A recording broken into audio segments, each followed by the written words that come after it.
You better get out of that wheelchair fast, or you're gonna die.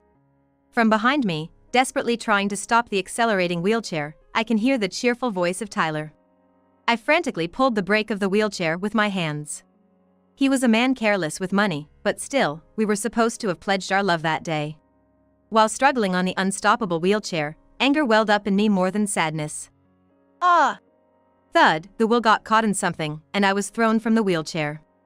A large noise echoed behind me, and I lost consciousness as it was. And the next day, when I woke up, I was in a hospital room. Looking to the side, Tyler was crying on the next bed. After a while, noticing that I was looking, Tyler started talking with a flattering smile. Amy, you're okay. I'm glad. I got hit by a car there and my leg. Getting more and more emotional, Tyler pulled off the blanket.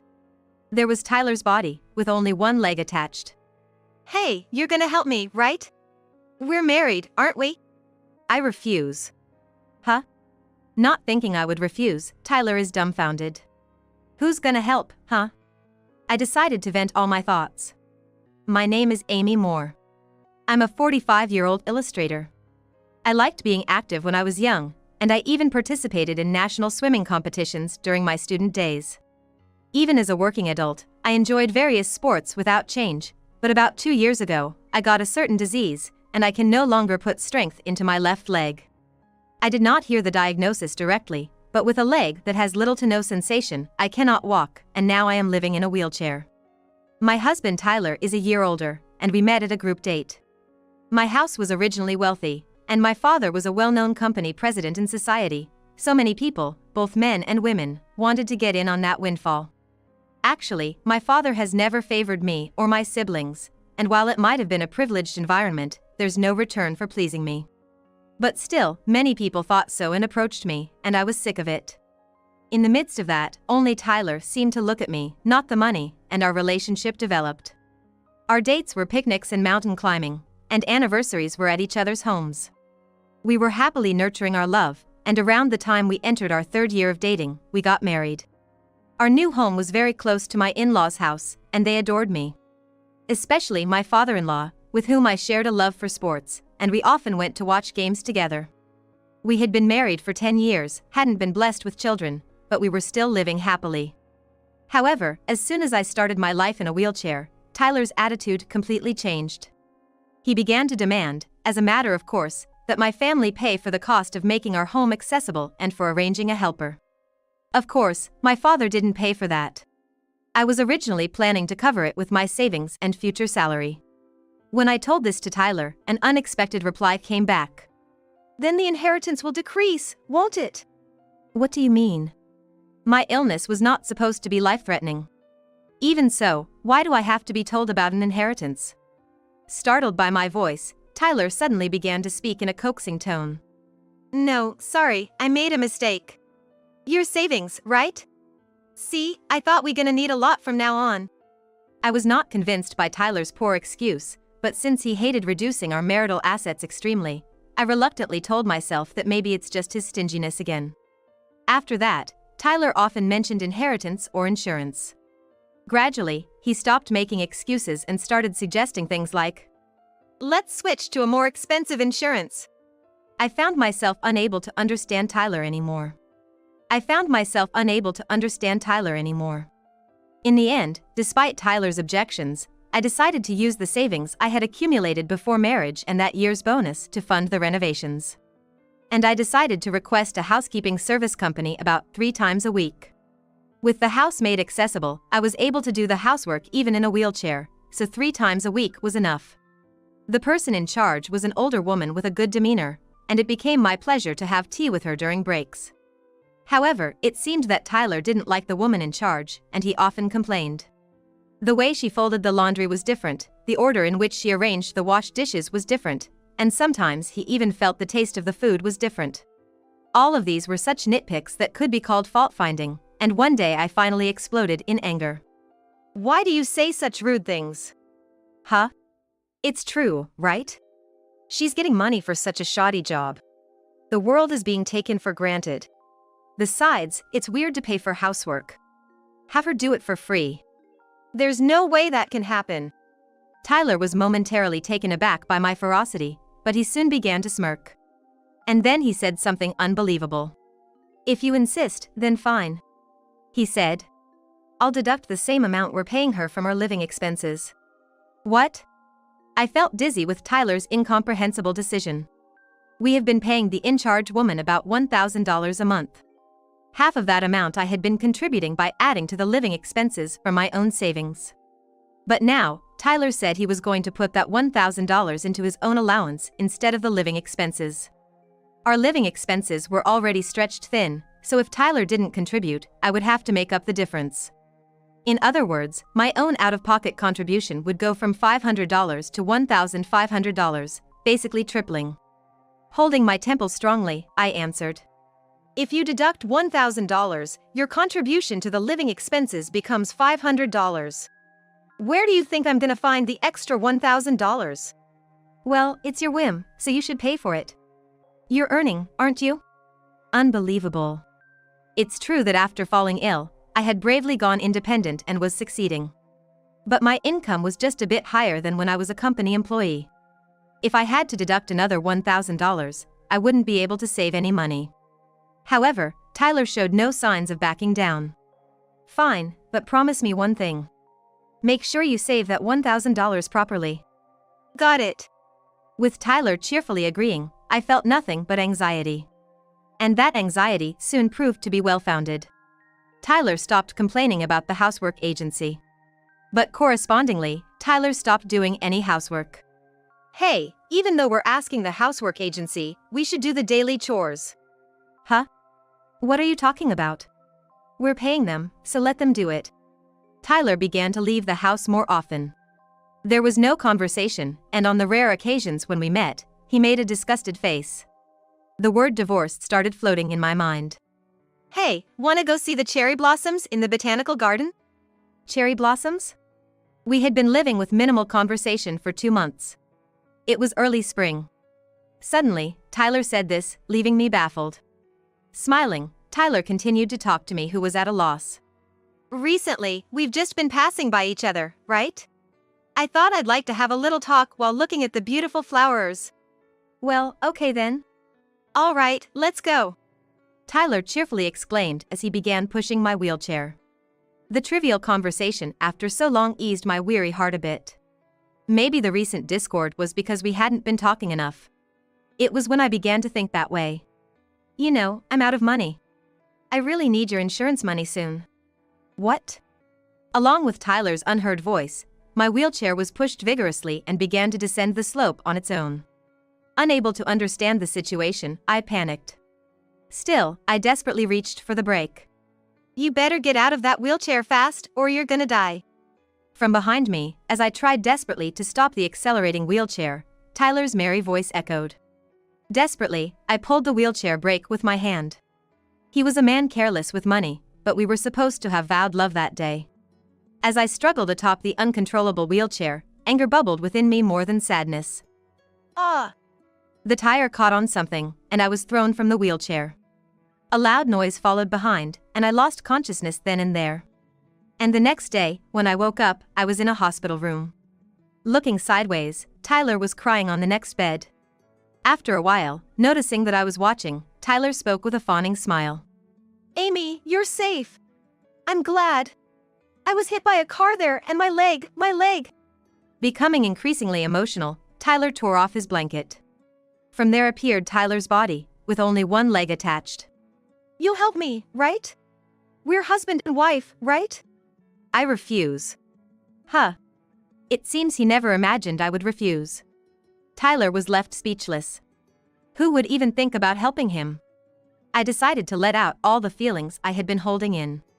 Why should I take care of someone who pushed me down a hill just to get insurance money? It was a moment of madness. I'm regretting it.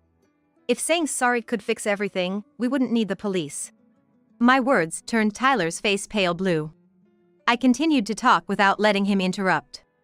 "Besides, weren't you supposed to be saving $1,000 a month for me? What happened to that?" "I am doing that." "Oh really? Then you can pay for this hospital stay with that money."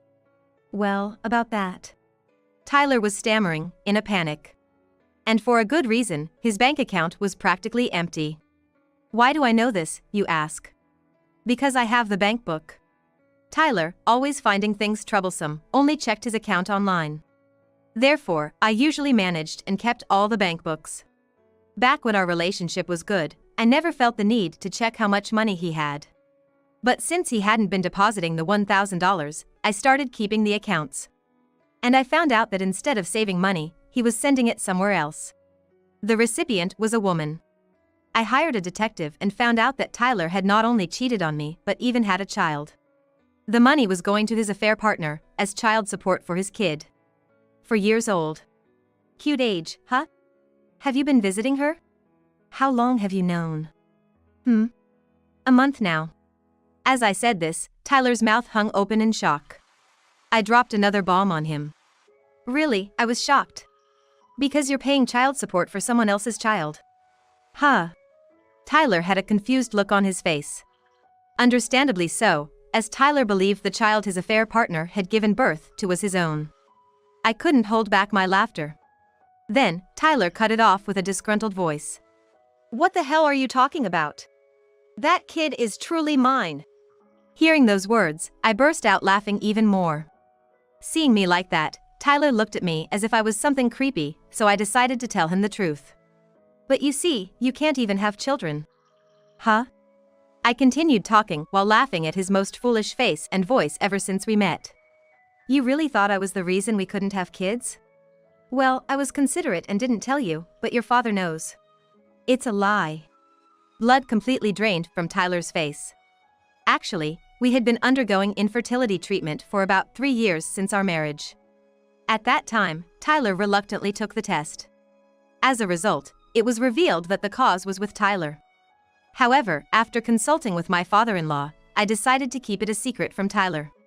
My father-in-law had the view that Tyler, who is mentally fragile, would not know what to do if confronted with that fact.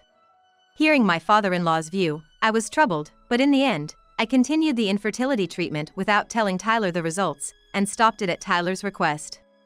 After telling him all this, Tyler suddenly called someone on his smartphone. Hey! You had an affair, didn't you? The kid ain't mine, is it? Watching Tyler yell like that at the first word, I understood who he was calling. Tyler seemed to be getting arguments from the other end, and occasionally his voice would leak out sharply. Among them, I burst out laughing at the words. You had an affair too, didn't you? Tyler is saying. This isn't the time for such talk. But to me, both the woman who deceived Tyler to pay child support for another man's child, and Tyler, who spent all the money on child support and affairs and then pushed his wife off a hill for insurance money, seem equally terrible. It seems the call was unilaterally cut off, and he couldn't get through no matter how many times he tried calling back. Tyler was utterly angry at the attitude of his affair partner, seemingly forgetting I was beside him. That bastard, was she only after the money? Sorry to interrupt while you're heated up, but we're not done talking. Amy. It seems Tyler finally remembered I was there, looking at me and sweating. I brought the conversation back with a smile. Do you remember signing the papers when we decided to save that $1,000 you spent? Huh? I sighed at Tyler's attitude. He probably planned to go back on it later anyway. I picked up my smartphone from the table and showed him a photo. See, it's written here, right? In the event of misuse, divorce, and the entire amount spent up to the discovered month will be paid to the wife, Amy. It's a scam! That was not there! Oh, but it's properly checked, and there's a signature too, right? It's even notarized, isn't it? Tyler looked frustrated. And then, he immediately appealed to me with desperate eyes. Come on, Amy! I was just possessed. Please don't say divorce, okay? Besides, I can't pay such a large amount. Divorce is settled. I can't do it anymore. But don't worry, you can pay the spent amount in installments. Seeing me like that, Tyler has a face like he's the victim. I sighed and called out to the figure hiding at the entrance of the hospital room. Please come in. Dad! Seeing his father-in-law enter the room, Tyler shouted. My father-in-law, face red as if his veins might burst, is glaring at Tyler. This is the end of our relationship. Huh? What are you talking about? My father-in-law glared at Tyler and came over to me to apologize. I'm truly sorry. I won't ask for forgiveness, and it's fine if you don't. Please file a complaint. I'm really glad Amy is safe. Thank you. He must be crying. Large drops of water are falling onto my bed. I glare at Tyler, the reason for making my beloved father-in-law do this. What? Don't you feel anything seeing this? It's your fault. Always spending money, and yet earning more than me, and your rich family is stingy. I don't know why I married you. So you were after the money too. Feeling like all the beautiful memories have been tainted, my voice is the lowest it's ever been in my life. Tyler is surprised, looking at me. While surprised at myself for deeply loathing Tyler, I put on a smile. Well, marrying for money, and in the end having to pay repayment, huh? Shut up. I'm not paying. Too bad, payment is a done deal. As I said this, my father-in-law, looking scary, told Tyler, I will be watching you until the payments are done. I couldn't see, but his face must have been terrifying as Tyler's face went pale and he was shaking. Excuse me for interrupting. In this worst atmosphere, a middle-aged doctor in a white coat entered. Coming straight to me, the doctor handed over a document. Is there a reason you are not receiving treatment for your leg? What? Tilting my head in confusion, I looked at Tyler, who was staring at the doctor with a pale face. The doctor continued speaking with a puzzled look. If you have surgery on your leg, you'll be able to move again. Didn't you hear that when you were diagnosed before? I didn't hear. I looked at Tyler. Tyler was trying not to meet my eyes. Seeing that, I had a bad premonition. Tyler. You lied to me? Saying that the illness would never be cured, and that I would never walk again? Ah. At Tyler's non-committal reply, my father-in-law again yells at him. I turned to the doctor and asked. I didn't hear the diagnosis directly at the time. Could you please tell me? Yes, Amy, your illness is a temporary paralysis caused by a herniated disc hitting the spinal cord, leading to blood flow issues.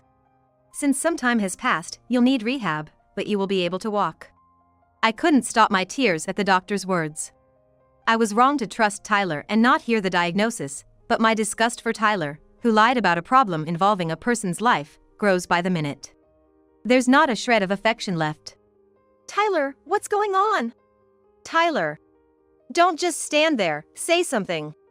My father-in-law's yelling echoes in the hospital room. Tyler's shoulders shudder, and he suddenly starts crying.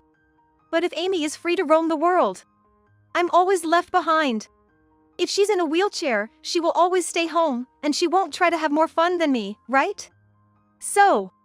What? Your selfish jealousy has forced me to live in a wheelchair for 2 years? Knowing I could have surgery to eliminate the pain and paralysis, and you kept silent? That's the worst. At my words, Tyler hangs his head in exhaustion. I look at him with cold eyes. Both the doctor and my father-in-law seem angry at Tyler for selfishly denying me my chance for treatment. So, Amy, may I explain the surgery to you tomorrow? Yes. Please do. I instantly brighten up. The doctor smiles back at me warmly. Just that gives me hope for a bright future ahead. I will instruct the nurse to separate the rooms. No! I don't want to be separated from Amy. The doctor glances at Tyler's sudden loud refusal, ignoring him. Then he says to me, Then, see you tomorrow. And leaves the room. Amy, you're not really gonna divorce me, right? I'm an amputee, remember? I know I was wrong to keep quiet, but think about our current situation. Despite my father-in-law yelling at the incredibly selfish Tyler, he stands his ground. I silently watch, but seeing no sign of it settling down after about 10 minutes, I reluctantly speak up. Then, I'm gonna work, and you'll handle the chores. If you ask for a service, you'll pay for it. Oh, and I'll deduct that amount from the living expenses. Huh? I can't live like that. What are you saying? What? Was it strange? It's strange. Be kinder to me. I'm in a wheelchair for life. Tyler said so, his breathing harsh. What I had said was all that Tyler had said to me, but Tyler seemed to not notice. Hey, do you realize? Huh? Realize what? What I just said is what you said to me. As I said that, Tyler finally seemed to notice, his face turning pale as he froze in place. My father-in-law had also forgotten to shout, his face turned pale. It must have been a big shock to learn that the son he had desperately raised had said such terrible things to his wife. Well, let's talk through lawyers from now on. And about the compensation too. Wait, Amy! As Tyler called my name, a nurse came into the room. It seemed that I was moving rooms so Tyler couldn't easily barge in anymore. Tyler resisted to the end, but with one leg, he couldn't get up from the bed and could only scream. Well, Tyler, goodbye. Wait for me! With Tyler's screaming as the last thing I heard, I was pushed by the nurse and left the room. My father-in-law met my eyes and nodded, and I bowed my head in return. That was the last time I met Tyler. A few months later, I received divorce papers from Tyler through the lawyer, and the divorce was successfully concluded. I heard Tyler is quite disheartened and is living under the strict supervision of my father-in-law. He seems to have been able to keep his clerical job, but it seems that the reason for the divorce leaked somehow, and the colleagues who were worried about his injury at the time of his return are now looking at him coldly. Tyler brought it upon himself, but I heard him lamenting. My colleagues are harassing me! And I couldn't help but bitterly smile, thinking he hasn't changed a bit. Actually, I still meet my father-in-law now and then after the divorce with Tyler. Partly to check on Tyler's situation, but mainly because we are hobby friends.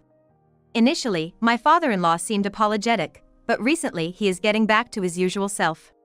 Upon investigation, it was revealed that the affair partner was married and had been married to the real father of her child. I sent the evidence of the affair and child support transfer to the affair partner's husband.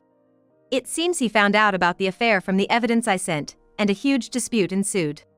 It seems they also got divorced. A resentful letter arrived at the lawyer's office, but all were ignored. As for me, I underwent surgery immediately after that and then spent about 6 months in the hospital for physical therapy. Thanks to my father-in-law's arrangement, I was able to continue working while staying in a private room. After being discharged, thanks to ongoing physical therapy and regular checkups, I can now walk with a cane. A recent daily routine is to take a walk around the house. Actually, recently, I exchanged contact information with someone I met during those walks, and promised to go for a meal. He's a very kind person who helped me when I stumbled and fell over a rock. These days, the exhilarating feeling of a new spring coming makes my excitement unstoppable.